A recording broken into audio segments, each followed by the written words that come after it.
One thing a lot of homeowners get wrong is assuming that the more money they put into renovations, the more value they'll get back when they go to sell. And in reality, some of the most expensive upgrades are the ones that buyers just don't value nearly as much as you think. So today I'm going to be walking you through the 10 upgrades I would avoid, and more importantly, how to think about them moving forward. Hey, my name is Jimmy. I am a real estate agent here in Ottawa, and this is something that I see all the time, especially when people are getting ready to sell their home. Put a lot of money into these homes, not always in the areas that make sense or that matter to buyers. So instead of just listing things off, I'm going to explain why these upgrades can hurt you, how to recognize them, and then what tends to actually work better. The first one is overbuilding your kitchen. And one of the key things that I see is open shelving. Now, open shelving can look amazing in photos and when the place is spotless, but when you get into the nitty-gritty, the day-to-day life expectancies of what you get from open shelving, it can paint a different picture. So open shelving is a good example because it looks great in photos, but it does in real life tend to collect a lot of dust and a lot of grease. And buyers tend to usually think directly about upkeep with this style of renovation. Most people still prefer closed cabinetry, one for the upkeep, but also for the storage. When you have extra shelves near the top of your kitchen area, you might not use those for day-to-day life with your kitchenware, but you might use them for storage areas, being able to just throw something in there, close the door, and not have to worry about it being sitting out on the counter. Then there's the overall issue of actually just overbuilding your kitchen. And what I mean by that is typically upgrading a kitchen to a standard level compared to one that is a gourmet chef's kitchen. When you overly customize your kitchen specific to your needs, if it suits your life, great, but just know that your expectations on your return on your investment might not be there. So typically a gourmet or chef style of kitchen, you might only get 50 to 60% of your return on your investment back. Compared to, let's just say, a regular standard kitchen renovation, those you tend to see 70 to 100% of your return on investment back from those types of renovations. Plus, depending on the neighborhood, if you put in an exclusive high-end kitchen, and that's really not what we see in the surrounding area for other homes, well, all of a sudden when you go to sell, you might put a higher price point to try and return some of that money that you put into the kitchen. But when buyers are looking at other comparables that also have renovated kitchens, there might be a gap there and you might not be able to close it easily. You might have to come down on prices just knowing that your return on your investments for those types of kitchens tend to not be as high as the other ones. One last thing about kitchens is butcher block counters. There was a time in the 2010s where this was extremely popular and a lot of people put this in, and they can look great. They're wood, they're natural, they add a nice tone to your kitchen. But the upkeep is significant and the wear and tear slowly makes these countertops not very functional. So when buyers see these, they now know a little bit more to go, oh, that requires a little bit more upkeep. That might require replacement sooner than later, at least compared to when we look at granite or quartz countertops. So the second one is carpeting. So wall-to-wall carpeting is often seen as a temporary piece. They collect stains, they collect odors, and honestly, buyers basically assume they're going to be replacing them the moment they move into the home. And when they make that assumption, it automatically devalues your home. And so carpets, you're only really seeing maybe a 20 to 40% return on that investment. If you're thinking between carpet and hardwood, hardwood is the standard for flooring that all buyers will be expecting and love to be able to see. So another issue with carpet and flooring is mixing your flooring materials. So it makes sense if you have tiles in a kitchen, tiles in your bathroom, and you can also have hardwood straight through your family room, living room into your kitchen. It really sort of makes the space look even bigger. But mixing different flooring materials where you would not expect them, it can feel inconsistent for buyers and unfinished. So if there's hardwood, tile, laminate, carpet, vinyl plank flooring, all in different areas of the home, it doesn't create a consistent look that a lot of people want to be able to see, and it's an automatic, I'm gonna have to change this the moment I move in. So it reduces the value of your home. And if you want to save some money by reducing your costs and putting in, let's say, a cheap laminate flooring, I mean, the quality of those products have improved, but they can wear down faster than others. They don't feel as good on your feet when you're walking around. It feels a little plasticky, and they can look dated faster than others. So what works better is consistent flooring throughout the house. Hardwood floors in most places where you can put them, with consistent planks, consistent color, consistent style of hardwood. You're typically receiving 70 to 90% of your return on your investment on hardwood alone. So it makes sense to be able to invest at first and put the right flooring in when you are making that decision. So another area that is a place to avoid is spa-like bathrooms. These are ones where people spend extra amounts of money on finishes, on vanities, on bathroom tubs, on flooring, and they go all out on creating this lovely spa-like environment. They sound lovely, but honestly, they go sort of beyond what buyers expect for a normal home. And when it goes beyond what people expect, well, then you might not recover the costs that you took to be able to make those upgrades. Most bathroom renovations, you're getting 60 to 75% of those renovations, but on the spa-like versions, similar to overbuilding your kitchen, you're not going to see your full return on your investment on that bathroom renovation. One piece that I often see and advise clients not to do is creating a standalone bathtub as part of their spa-like renovation. These bathtubs, they are beautiful, and if you love having baths, well then go for it. But the bathtub alone that doesn't get used, it often just takes up a lot of square footage. It's often not that functional for using a bathtub with young children because the bathtubs are quite high compared to the traditional ones where you see in normal baths. So those spaces, they just end up getting and feeling like wasted space that could have been more used for either storage or a larger shower and bathtub enclosure. Another part of overdoing it on the bathroom is highly customized tiles. I've seen it lots where people have a very distinct tile feature that they like to incorporate in a very custom bathroom, but bold choices might be something that you like in that space, but buyers might see it differently and they might think of it something they need to change. What tends to work better than the spa-like renovation bathroom is just a clean, functional bathroom with good lighting, with a shower, maybe a standalone shower and a regular bathtub, and a nice layout.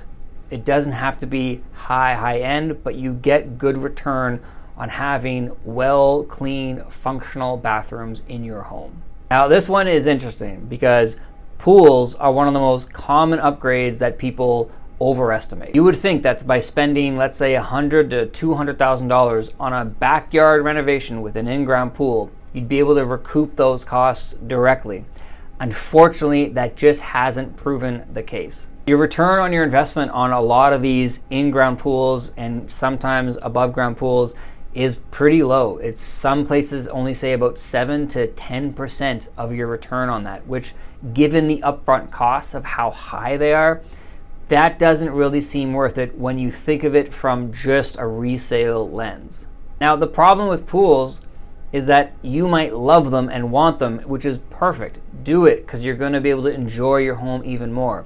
But in Ottawa's climate, where we only can use them for, let's say, 3-4 months of the year max, the amount of money that you invest into building that pool in your yard is significant, knowing that if the day comes to you sell, you're not recouping that money. But if you're at a place with you and your family where having a pool would be extremely fun and community oriented and bringing friends over with your family and your kids, then it makes sense. So pools are one of those items that some people love and others just see it as something that costs money to remove, especially if it's an above ground pool.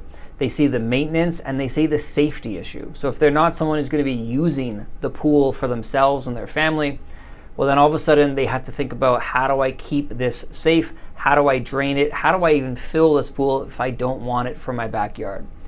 It also takes up space in your backyard that you might not have for other areas, like just general grass area for play, for playground space. Sometimes what I've seen is on backyards that aren't that big, they've tried to maximize putting an in-ground pool, but in the end, the pool just isn't that big. So it's trying to figure out a balance of, if you want to put one in, You either need to take up the whole yard, or if the yard doesn't allow it, does it make sense to still have one that's fairly small? That again, your return on your investment just won't be there. Now, I love pools. I have friends who have above and in-ground pools, and quite frankly, I love going over there. So I am not one to say don't get one, but it's important to know that by putting the money into it, you're not going to be getting all of that back.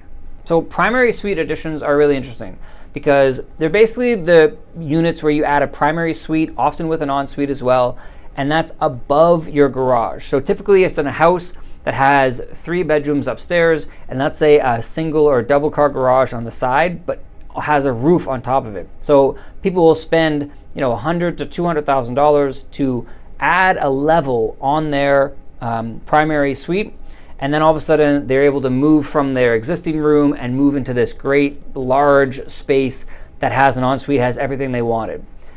Overall, that is a lovely addition, but there's a few things that it can do that can compromise the home. So first is the layout and the flow. So if you go from a primary bedroom that's, let's say, 3 bedrooms, and then all of a sudden you add a hallway and a door where the exterior wall used to be to enter into this new space above the garage, the layout and flow of the second floor, it can feel a little disjointed and separate from the other spaces.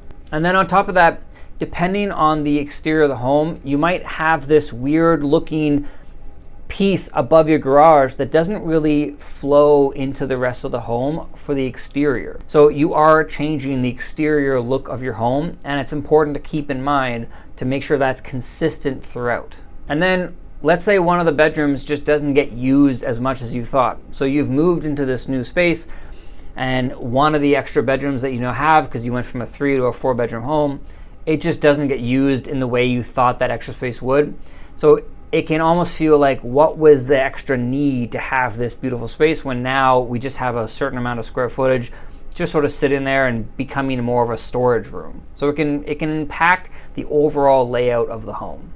Garage conversions are another one that are deeply depending on the market. So in Ottawa, having a garage is a huge advantage, especially for our winters, because it provides coverage for our cars and extra parking, but it also provides significant storage, and removing that to convert the garage into a living space is a major drawback for people. So while conversions can give you maybe a 60 to 80% return on your investment, that's really honestly in like Toronto, Montreal, and Vancouver, Victoria areas where it's required to have an extra source of income to help supplement the high mortgage costs, given the higher prices of homes in those markets.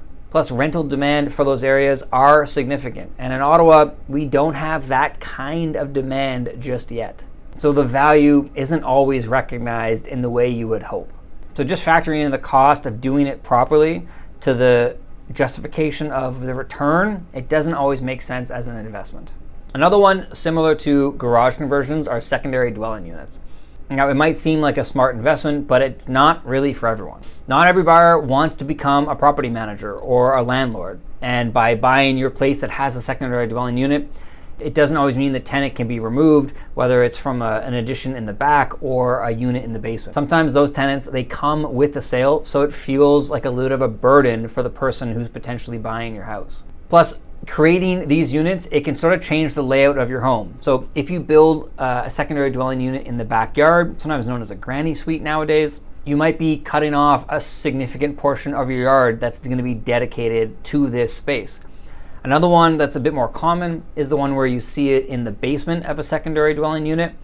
And by having that down there, you might be losing some of the ceiling heights, you might be losing your storage, and you might be losing like a family room area that was great for like the overall functionality of the home. So these secondary dwelling units, they can perform well in other markets and maybe sometimes here in Ottawa, but it's not as consistent as what we would maybe think based on the amount of money you need to put into it to make it work.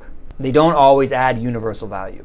So open concept floor plans is another one. I'm going to specify and say this is overly open concept floor plans. I really feel like that style of floor plan has gone way too far and past its intended purpose. Without the separation of different areas, I mean, you lose privacy, there's noise transfers, and it can be harder to use that space for like multiple purposes. I mean, even just furniture layout comes challenging when you start taking interior walls down. You have less places to put a furniture up against a wall, and all of a sudden this open concept area becomes everything, and you're not exactly sure how to lay out a living room, a family room, and the kitchen. One of the first things I think people realize is that you have nowhere to hide your clutter anymore. So now everything that's on the counters, on your kitchen island, on the back counter by your stove, everything's in plain sight. So you have to be very diligent to be able to get that to where it needs to be and keep a very clean space. And quite frankly, it's just not a habit that I think a lot of people expect to have to go through when they plan out this overly open concept, because it looks phenomenal in the pictures and the renderings that you get. But the day-to-day practicality of it is it can be a little inconvenient for you. So typically what we like to see now is openness, yes, but mainly just for kitchens and family rooms, and then other areas that are separated off. So we create some openness and some separation, and we have sort of both to work with. Removing bedrooms is another one that can really impact the value of your home. And typically what we see when this happens is someone has, let's say, a 4-bedroom home, and they want a primary ensuite for their room, and so they take away the adjacent room, going from a 4-bedroom to a 3-bedroom. But bedroom count is definitely like one of the first things buyers look at when they're considering a home. So that reduction immediately limits your audience. It can also create a weird imbalance in the house where all of a sudden maybe the bedroom that you ended up using for your ensuite was the second largest one outside of the primary. So you have one large primary bedroom and then 2 smaller or medium-sized bedrooms, and it sort of changes the environment of what is available for people when they move in. Plus, these things are not easy to reverse. It's not like putting a wall back up. Once you've put in the bathroom, you've made so many changes to plumbing and flooring, it's a tough one to revert back to a regular bedroom. Sunrooms are another one that can be really challenging, but they have to be done properly. If they're not insulated and you can't use it for the entire year, well then buyers are not going to see them as real living space. It's going to be sort of an extra, a bonus, an add-on. In the ones that aren't insulated, temperature control is a big one that often gets underestimated. So in the summers, they can get too hot, and then in the winters, they can get way too cold, especially on your feet. So a proper 4-season insulated room, I mean, that can return 50 to 80% of its value. And honestly, when it's used properly, you can add about 4 to 8% of the property's value on top of it. But anything less than a well-insulated sunroom, it's typically not used as its regular space because it's something you can't use all year round. Honestly, I love sunrooms. They're one of my favorite rooms in any home. But the challenge is when they're not insulated, they can get really hot and really cold. So the difference between a proper build sunroom and one that's just sort of an add-on is pretty significant. Now, I do want to push back here on some of these ideas and make sure I reference that not everything has to be about resale. I feel like we've gotten to a place where a lot of our renovations have to feel very neutral.